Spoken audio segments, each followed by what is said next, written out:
puasa 9 hari pertama di bulan Zulhijjah. 9 hari pertama di bulan Zulhijjah. Saya akan jelaskan dulu, 10 hari pertama bulan Zulhijjah teman-teman, 10 hari pertama, tentu puasanya 9 hari ya. Saya katakan 10 hari pertama, tanggal 10-nya itu adalah hari raya Idul Adha. Hari raya Idul Adha. Jadi memang kita nggak boleh puasa di hari Idul Adha dan Idul Fitri. 10 hari pertama Zulhijjah adalah hari-hari yang paling mulia sepanjang tahun. Sesuai dengan hadis Bukhari, di mana Nabi SAW mengatakan, "Ma min ayyamin al-amalu salihu fihi ahabbu ila Allah min hadhil ayyam yani asyr." Kurang lebih terjemahannya, tidak ada hari-hari sepanjang tahun di mana semua jenis ibadah, sunnah yang paling kecil, seperti mengucapkan subhanallah 1 kali, baca 1 ayat, sedekah dengan 1.000 rupiah misalnya. Tidak ada hari-hari sepanjang tahun di mana semua jenis amal soleh, dari yang sunnah paling kecil sampai yang wajib, lebih Allah cintai, maksudnya lebih besar pahalanya dibandingkan amal soleh sekecil apapun sunnah, apalagi kalau sampai wajib yang dikerjakan di 10 awal bulan Zulhijjah. Di 10 awal bulan Zulhijjah. Maka para sahabat bertanya, "Ya Rasulullah, walal jihadu fi sabilillah?"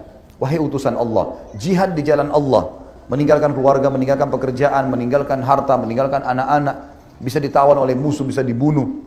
Itu juga belum bisa mengalahkan makna hadisnya. Amal sunnah sekecil apapun yang dikerjakan di 10 awal bulan Zulhijjah. Jawaban baginda Nabi SAW, walal jihadu fi sabilillah. Jihad pun di jalan Allah belum bisa mengalahkan amal yang dikerjakan walaupun sunnah yang kecil di 10 awal bulan Zulhijjah. Jihad belum bisa mengalahkan itu. Illa rajulun kharaja binafsi wa mali wa lam yarji bidzalika bi syai'. Kecuali seorang laki-laki yang keluar berperang membawa jiwanya dan seluruh hartanya. Dia punya 10 miliar, semua dibawa ke medan perang, beliin senjata, beliin segala macam, habis semuanya. Kata Nabi SAW, dan dia tidak membawa pulang keduanya. Dia mati syahid, semua hartanya habis diinfakkan, baru bisa menyamai amal sunnah sekecil apapun yang dikerjakan di 10 awal bulan Zulhijjah. 10 hari pertamanya teman-teman sekalian, lingkarin baik-baik di kalender. Ini hari-hari emas kita, mengalahkan pahala jihad. Bahkan lebih jauh daripada itu. Ulama tafsir pada saat menafsirkan surah Al-Fajr, kalau saya tidak salah surah nomor 79 dalam Al-Quran, ayat 1 sampai ayat 3 yang berbunyi, "A'udzubillahi minasyaitonirrajim wal fajr walayalin ashr wasyaf'i wal watr." Saya langsung masuk ke tafsir, bukan terjemahan biasanya. Wal fajr, waw ini namanya waw kasam, waw sumpah. Allah yang maha pemurah dan maha tinggi tidak bersumpah dalam kitabnya Al-Quran, kecuali yang datang setelah sumpah informasi penting. Seperti misalnya wal asr, demi waktu. Maka ini Allah bersumpah agar semua manusia memaksimalkan waktunya pada hal yang bermanfaat. Sama di sini, wal fajr. Fajar adalah fajar, bahasa Indonesia, waktu subuh. Cuman yang perlu kita garis bawahi, di kata-kata fajar sama dengan di kata-kata asr tadi. Ada alif lamnya. Alif lam ini namanya dalam bahasa Arab alif lam mu'arraf. Alif lam yang memperkenalkan sesuatu. Jadi kalau Allah bilang wa asr, tidak mengatakan wa al asr, tidak ada alif lam, berarti waktu umum. Waktu apa ini? Tapi dengan adanya alif lam wal asr, berarti jelas maknanya waktu yang kalian sedang pakai di dunia. Sama di sini, fajr, waktu subuh. Kalau tidak pakai alif lam, subuh apa yang Allah mau ini? Ternyata Allah kasih alif lam, wa al-fajr. Dan ulama mengatakan dimaksud adalah subuh hari raya Idul Adha. Dan ini menandakan teman-teman disepakati oleh jumhur ulama, Idul Adha lebih afdal daripada Idul Fitri. Yang ramai di Indonesia apa? Idul Fitri. Padahal sebenarnya Idul Adha lebih afdal. Kenapa? Ada alasannya. Idul Fitri, habis sholat Idul Fitri kita nggak ada ibadah khusus. Yang mau silaturahim keluarga, mau tidur, mau rekreasi, tempat-tempat yang dihalalkan, itu boleh-boleh saja. Tapi habis sholat Idul Adha, kita punya ibadah apa? Kurban. Ibadah langsung. Fasholli li rabbika wanhar. Sholat kalian Idul Adha itu lalu nyembeli setelahnya langsung. Makanya ulama mengatakan dari ayat tadi yang saya baca ini, fasholli li rabbika wanhar, dikatakan paling afdal setelah Idul Adha langsung sembeli. Itu paling besar pahalanya. Walaupun kita punya kesempatan 4 hari. Hari Idul Adha dan hari Tasyrik 11, 12, 13 dari bulan-bulan Hijriyah, dari bulan Zulhijjah itu. Baik teman-teman sekalian, Allah mengatakan setelahnya walayalin ashr. Waw ini dalam bahasa Arab namanya waw ataf. Ataf itu fungsinya dalam retorika bahasa Arab, dalam grammar bahasa Arab, dia menyambung hukum paragraf sebelumnya.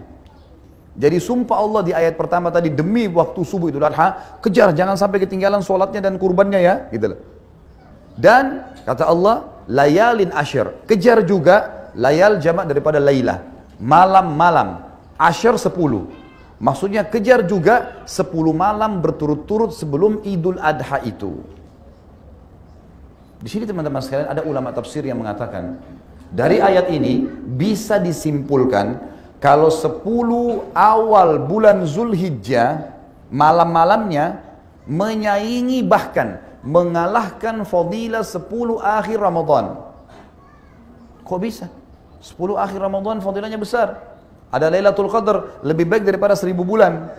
Apa jabaran para ulama? Kalau di 10 terakhir Ramadan kita disuruh kejar Lailatul Qadar yang lebih baik daripada 1000 bulan, hanya 1 malam dan di malam-malam ganjil saja. Di sini di 10 awal bulan Zulhijjah Allah suruh mengejar setiap malamnya. Walayalin asyr, kejar setiap malamnya itu sebelum subuh itu ada dengan sholat malam. Dan di sana lebih baik daripada 1000 bulan, di sini lebih baik daripada jihad. Sudah kita sebutkan tadi hadis Bukhari. Ini besar sekali fadilahnya. Kemudian dikatakan wasyaf'i wal watr, dan hari ke-8 juga hari ke-9-nya. Baik, beranjak daripada panjang lebar tadi saya jelaskan hadis Bukhari, tafsir surah Al-Fajr. Bukhari tadi yang tentang masalah fadilah lebih afdal daripada jihad ya. Surah Al-Fajr, kemudian masuk ke masalah kasus adanya ibadah haji. Ulama mengatakan 10 hari pertama Zulhijjah adalah hari emas muslimin. Dan 9 hari pertama sebelum Idul Adha dianjurkan siang harinya puasa sunnah. 9 hari, karena fadilahnya lebih besar daripada jihad. Dan memang tidak ada penyebutan lafaz khusus masalah puasa, tapi hadis Bukhari tadi umum. Tidak ada hari-hari sepanjang tahun di mana semua jenis ibadah. Kalimat semua jenis ibadah masuk yang sunnah. Apapun itu termasuk puasa sunnah di sini. Kata sebagian ulama gitu kan. Jadi di sini 9 hari. Kalau teman-teman nggak bisa puasa 9 hari, misal ada udzur dan seterusnya, maka minimal jangan kehilangan tanggal 9 yang dikenal dengan hari Arafah. 1 hari sebelum Idul Adha. Ini kata Nabi SAW dalam hadis Bukhari Muslim waktu ditanya tentang fadilah puasa Arafah, beliau mengatakan bisa mengampuni dosa-dosa setahun yang lalu dan setahun yang akan datang. Bonus dari kita diampuni dosa kita teman-teman 700 ya sekian hari, sekitar 720 atau 30 hari. Kalau kita gabung 365 hari kali 2, ya kan? 720 atau 30 hari kita diampuni dosanya setahun yang lalu dan setahun yang akan datang. Ini bukan hal yang ringan ya. Hanya dengan sehari